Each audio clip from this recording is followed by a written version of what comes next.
Hey guys, welcome to Crime Cafe. I'm so excited to be making my first video.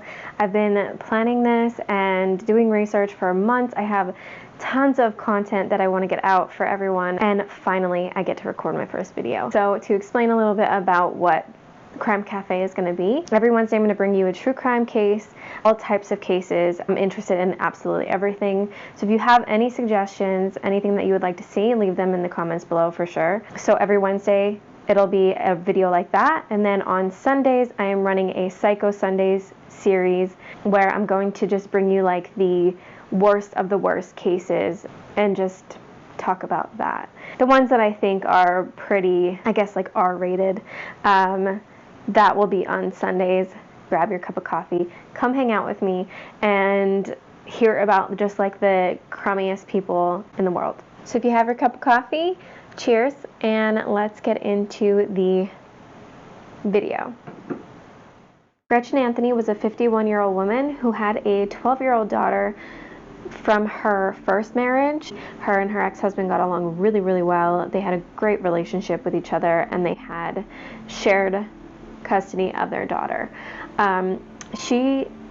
Gretchen lived to be a mom. She absolutely loved being a mother. She adored her daughter, and there was nothing she wouldn't do for her.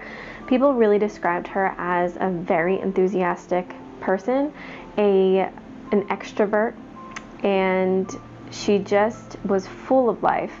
She kept herself in really, really good shape. She was always at the gym, always doing outdoorsy type activities, riding bikes, hiking, all that kind of stuff. And she just loved it. People loved her. She had just one of those personalities that was like sunshine. She was just absolutely adored. Gretchen was going to this one gym a lot, and there was a new trainer there. His name was David, and a lot of women noticed him. He was kind of on the shy side, kept to himself, kept quiet, but he was really good at what he did, really good at his job, and he was bringing in new clients. He was noticed by the women. They were attracted to him. Even though he was on the quieter side, he just demanded attention when he walked into a room, and he definitely got Gretchen's attention, and she got his. They really hit it off, and people just thought they complemented each other really well because of how introverted he was and how extroverted she was. They both really enjoyed doing outdoorsy stuff, taking care of their bodies, doing like a lot of physical activity, going on hikes, canoeing, all the things. And they just really enjoyed each other, and from the outside they looked perfect. They looked so happy. I feel like you hear that all the time. They looked like they were getting along great. Not everything is as it seems, and with this case it really wasn't. David spent most of his childhood years pretty overweight. He was shy. He wouldn't talk to people unless they talked to him. He had very low self-esteem, and he was really, really bullied because of all of this. He showed signs of depression, and he actually showed signs of bipolar disorder, but he refused to go to the doctors, refused to talk to anybody, get any type of help. He instead fixated on getting in the best physical shape that he could. He was in the gym constantly taking care of himself, taking care of his body, and he felt like that was what was gonna make him feel better, make his life better. He had an obsession with hypermasculinity and famous athletes as well, and he just honed in on that physical well-being, and it got him through. He was actually offered a basketball scholarship to go to college. He did not finish college, but we'll talk about that a little bit later. So Gretchen and David ended up getting married in Las Vegas in 2015. They just adored each other. He was a great stepdad to Gretchen's daughter, and they just seemed like the happiest couple. But in 2019, the end of 2019, was when Gretchen had enough of things that no one really knew about. She told one of her really closest friends, and towards the end, her boss was hearing some things from her as well, because they were more like friends than co-workers. People had no idea what Gretchen was actually dealing with. It started to really take a turn in 2018 when David's Jekyll and Hyde personality really started to come out. He was obsessed with the thought that the world was over, that the world was going to end, and he felt like he needed to escape to Costa Rica. And he actually packed his car the one day, and he took some cases of water. He took 10 pairs of shoes. I don't know where he logically thought that was gonna help him, but he literally packed up his truck and took off. And that was when Gretchen really noticed, oh my God, there's something going on with him. But she felt bad for him, and she just thought maybe he was just going through a mental phase and he would come out of it. But it didn't seem to work that way. Gretchen was kind of behind the scenes wanting to leave David, trying to figure out how she was going to get to leave him. He was starting to get really verbally abusive towards her, and just manic. He would be really nice sometimes, and other times he was just the nastiest person. So it was towards the end of 2019 in December when she really wanted to make a run for it. She found David's backpack full of her license, her passport, credit cards, just all of her important information she found in his backpack, and that really freaked her out. So she actually placed cameras all over her rooms, all over her house, and she sent her friend a text. She sent, I wish him well and hope he learns how to deal with his mental issues. I feel bad I couldn't help, but I think he needs to learn how to love himself before he can love anyone, something he might not experience in this lifetime. Also sent a more alarming text that month as well. She said, I'm watching him on the cameras and waiting for him to go to bed. Then I'll go downstairs and get a knife to put under my pillow just in case, and hopefully get some sleep. That is terrifying. If you need to, one, watch your husband on cameras throughout the entire house, and you're too scared to go to sleep, that you need to go down and get a knife and sleep with it under your pillow, there is an issue there. So finally, the end of December, after Christmas, Gretchen left him. David moved out. He moved in with his mom. His mom was elderly and sickly, and Gretchen actually filed for divorce 2 months later. So now we're in 2020, and they're living separately. He's with his mom. He's not doing very well at all. He really starts to decline. You can see that he's really starting to lose control over his life. He's feeling bad about himself. He is showing up late for work, which he never did before. He was always early. He was lashing out at clients, which he has done before. He was actually fired from that gym prior to all of this going on for lashing out and saying some mean things to female clients. And the boss thought that maybe he was just having a moment. Stuff happens. He was a very good worker, and she gave him a second chance. Well, he was doing this again. His boss, in an interview, she says how he was like Jekyll and Hyde. Sometimes he would be super nice and just the loving guy that she knew, and then sometimes he would be just so awful, and really felt like she didn't know who he really was. So like I said, in 2018, David thought that the world was ending. He really truly believed that. So picture his mind in 2020. Things are starting to happen, and you're hearing about all this stuff, and he's going to, freak out a little bit. He's going to be scared. He joins this self-help group online, but if you look into it and everything, it's people view it as a cult, and he spent thousands and thousands of dollars on this self-help group. When friends and family would ask him what he was learning, what they were doing, they had apparently these therapy sessions and everything, and he would not talk about it at all. It was just like an untouched subject for him. David started talking to people about wanting to move to Costa Rica. He wanted to before. He thought that now was the perfect time. This should happen. He was asking friends, family, and even like girls that he would just go out on like one date with. He was asking them to move to Costa Rica with him and start a fresh life, and because everything's ending. This one girl that he was dating, this was during the time that all this went down.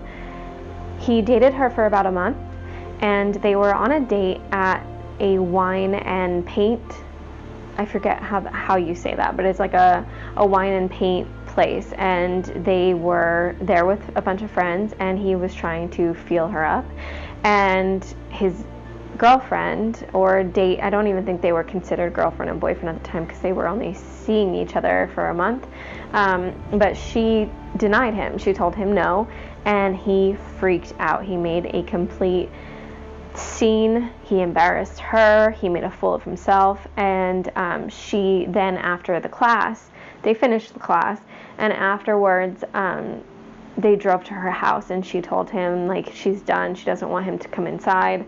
Nothing. So she goes inside her house, and she sees that at some point that day, now I couldn't find this information, but some point during that day, I'm thinking maybe she was out and he got to go into her house before they went on this date, but he moved a bunch of his stuff in without her knowing. Like, it looked like someone was moving into her home when she got in her house.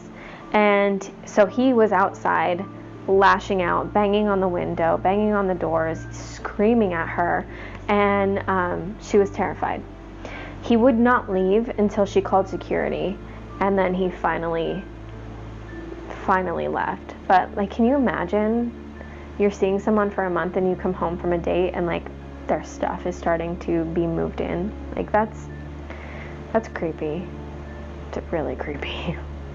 A week after that incident with the girl that he was seeing, David showed up outside of Gretchen's house, and he was acting the same exact way. He was freaking out, screaming, talking about how the world was ending. He needs to move to Costa Rica. He was banging on her windows, her doors, and she let him out there for quite a few hours until finally she had enough and she brought him inside.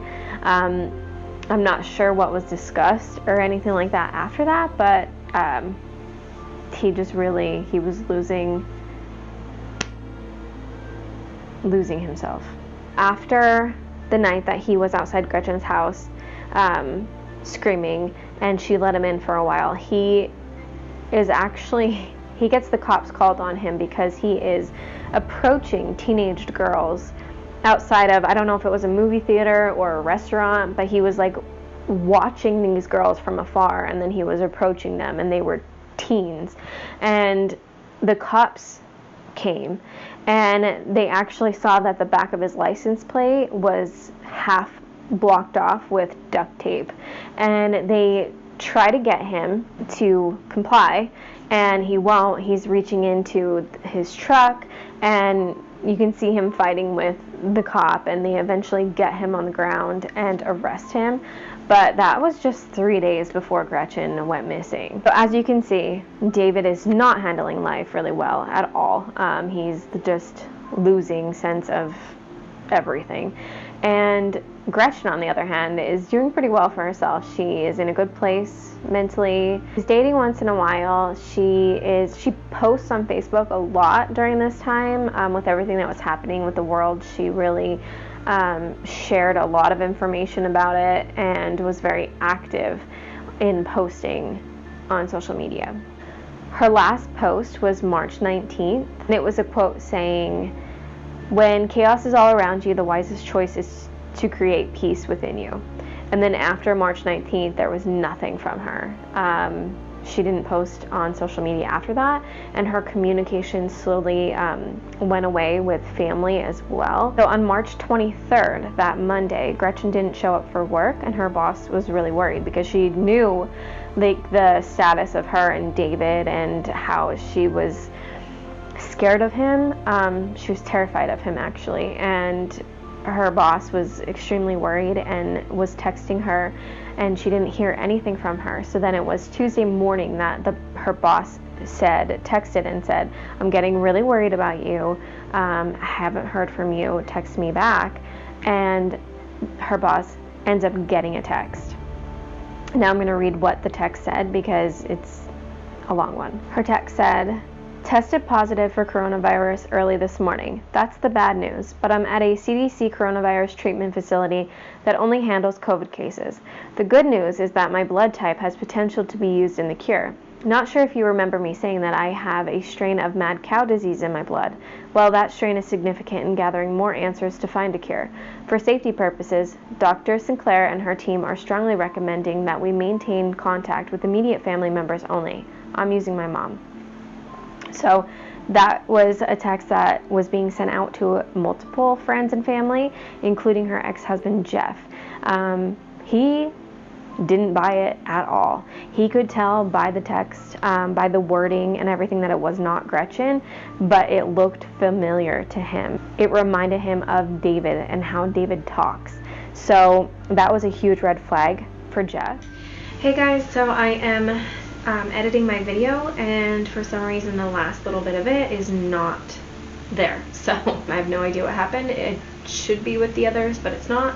So I am re-recording the last little bit of this case. It might sound a little different because I'm using the microphone that I have hooked up to my camera, not the one that I had on before. I just want to see which one I like better. With that being said, let's get back into this video. So Gretchen's ex-husband, Jeff, he was not buying these text messages at all. He drove directly to the hospital that Gretchen was supposedly at. He did see her Mini Cooper there, and he went up to it. Her purse was still inside, and he just knew something wasn't right. So he called the hospital and asked if she was there. And technically, they're not really supposed to tell you that. So I don't know how he got that information out of them, because they're really not supposed to disclose if the patient is there or not, but because they weren't married either. But they did tell him that she has not been a patient there since 2008. So he was very alarmed about this, and the friends and family and him, they're all calling the police and filing a missing persons report, and just really frantic about it. So the police get enough calls, enough worried people, that they come and they're looking for Gretchen. This was Thursday, March 25th, that they came in her town looking around her house and talking to neighbors. Now this one neighbor came up to them and told them that Saturday she heard a woman screaming. It was early in the morning, and she heard a woman screaming and like fighting with someone and telling them stop, it hurts. And she said this went on for about 15 minutes and then nothing. She did not call the police, and that's unfortunate. Another neighbor came up and said that later on he saw like soapy, sudsy water coming out of her garage, and he just thought that was weird. And so the police end up trying to get in to Gretchen's house, like through the garage, so through the back, and the gate was locked, and there was a key like broken off inside of the lock. They eventually did get in. They said that the garage smelled like cleaning supplies, like massive amounts of cleaning supplies, which is never a good sign, ever. And they went into the home, and they could see that there is a sign of a struggle. There is bloody towels by the washer. There's broken frames, broken glass in her bed. They can tell that something seriously went wrong here. They could also see that Gretchen had cameras throughout her house. The cameras were gone, so they saw the mounts, and they could tell that there were cameras in the home. So the one detective thought, everything's in the cloud these days, so maybe we can recover this video even if we don't have the cameras in hand. So he sent out for that to be worked on. So later on that day, another neighbor came up to them and said that they also heard the screaming, and they were very alarmed during the day, so they were kind of on high alert, and they noticed a truck outside of Gretchen's house parked down a little bit that was kind of weird. They took photos of it. It was a black Nissan pickup truck, and guess who has a black Nissan pickup truck? David. So David is number one suspect here. They want to talk to him immediately. They go to his mom's house because that's where he's staying, and his mom answers the door and says that David is gone. He packed up all his stuff and he took the dog and he finally left to Costa Rica. Finally made that big move. And the cops are like devastated about this information. He left a couple days ago, and so they are a few days behind him, and they're hoping that they can get him before he leaves the United States. They did ask his mom if she has heard from Gretchen at all, and she says that she has, through text. Same text that everyone else is getting, says that she is down with COVID and, you know, not doing too well, but that is it. So during this time, they get the footage back from the hospital parking lot. You can see the Mini Cooper coming in, and someone gets out that is extremely tall and walks in, obviously a man, and is walking away from the car. Now, David is 6'7", so now they can really say that, like, they are going after David. During this time, I mean, everything's happening super quick. They get some information on David's past, and it turns out that he wasn't born David Anthony. His actual name is David Anthony Deutsch, and that's the name that he went by his entire life up until a certain point. He went to college. Remember that scholarship that I told you about? Well, he went to college, and he held up a store with a toy gun. He got arrested and he did jail time, and after that happened, he decided to change his name because I guess he didn't want people to know that that was him. I also want to tell you a little backstory about a girl that David was dating prior to Gretchen. Her name was Heidi, and she was 22 years old. She was freshly out of college. She was 10 years younger than David, but she was absolutely infatuated with him. She was so in love. She wanted to spend the rest of her life with him. He was the one. And they spent about a year together, and that's when she started seeing, you know, that Jekyll Hyde personality come out. He was starting to get a little bit manic. He was doing some things that weren't very nice, talking to her not very nicely sometimes. She's just thinking, like, what is going on with you? Well, the one day she comes home from work and she walks through her door. David's standing there. He gets down on one knee. She's thinking to herself, oh my god, this is why he's being so weird. He is going to propose to me. He wants to marry me. This is what is wrong. And she's all excited. He grabs her hand and he says to her, I'd like to break up with you in order for you to have time to become the person I want you to be. So Heidi reacts in the best way possible and tells him to get out of her house and never come back, and that she's done with him. Thank God, because, I mean, what? Just thought that was a fun little story of the kind of person he is.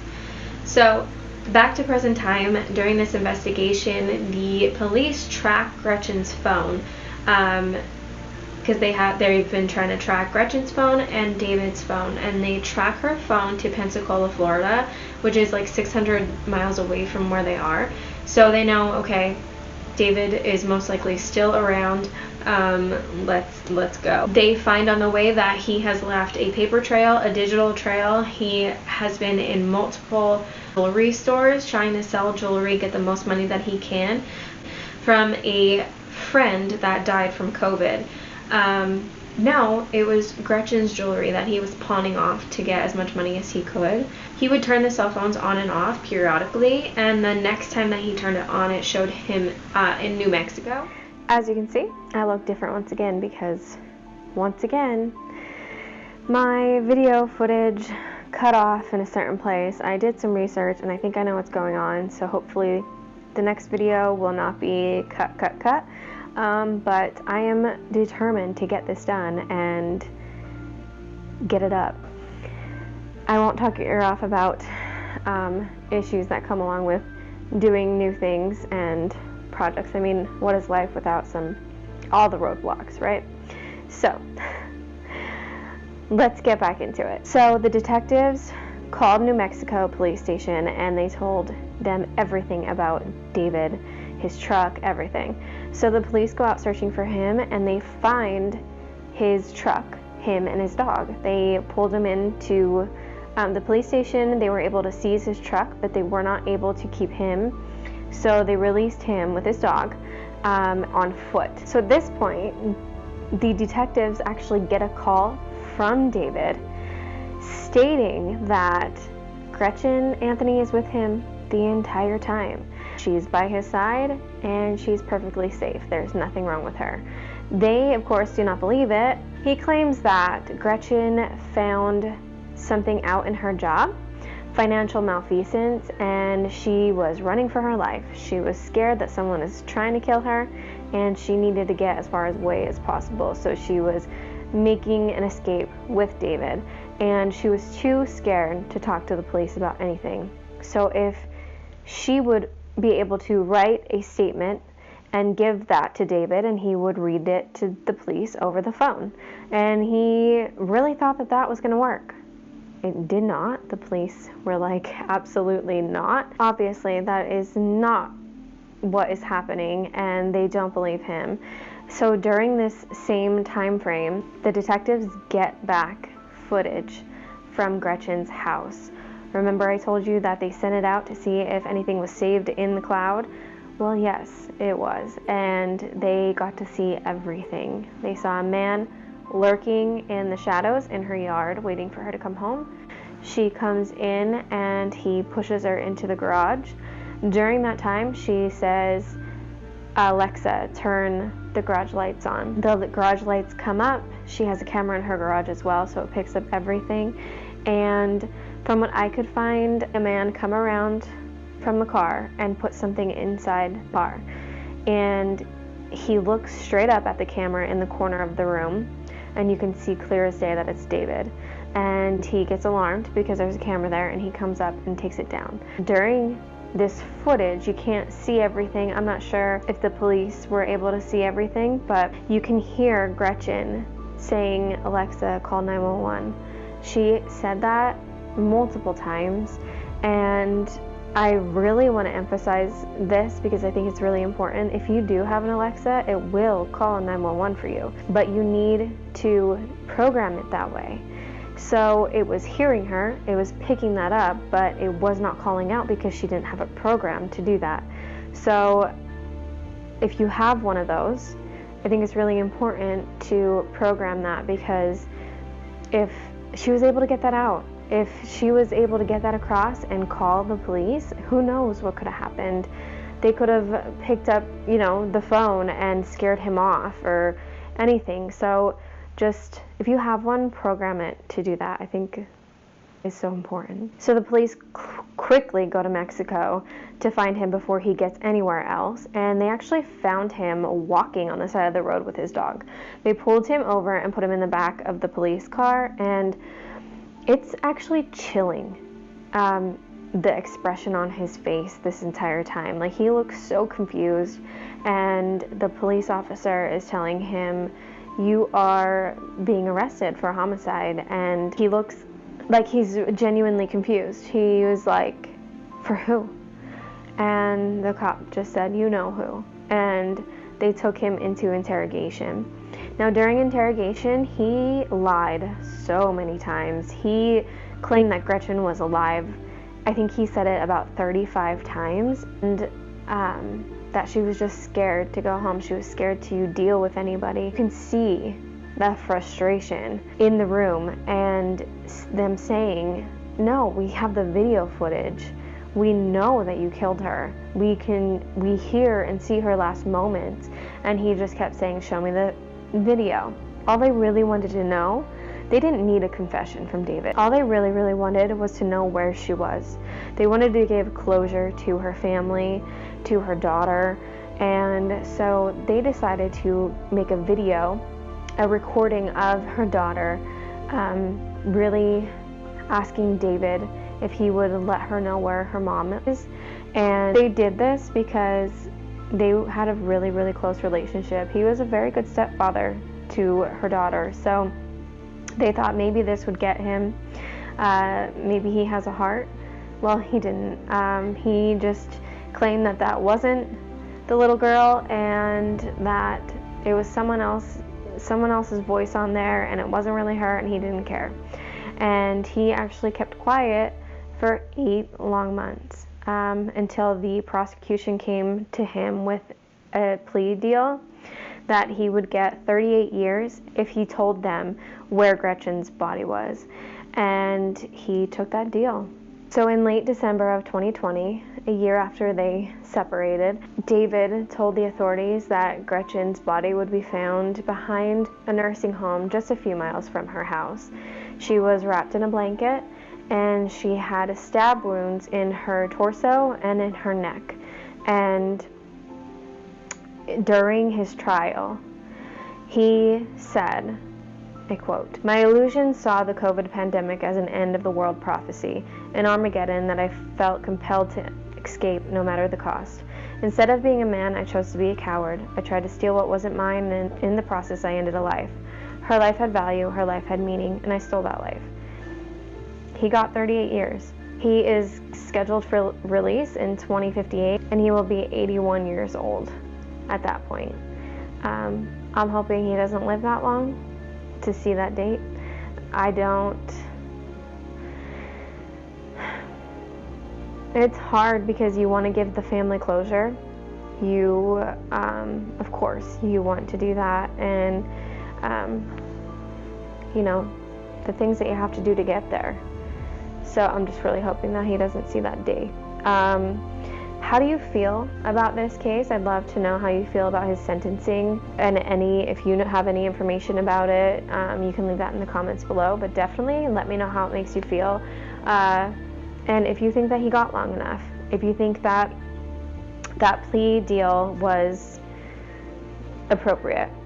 Let me know in the comments below. Thank you so much for watching, and make sure to hit that subscribe button because I will be here every Wednesday with a video like this, a true crime video. I'm going to be doing so many different things, and then on Sundays I'll be doing Psycho Sunday, where I just bring you like the worst of the worst.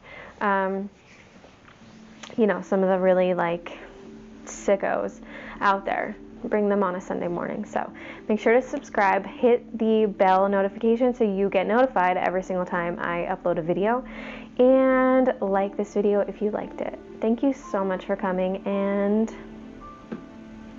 enjoy your coffee. Bye.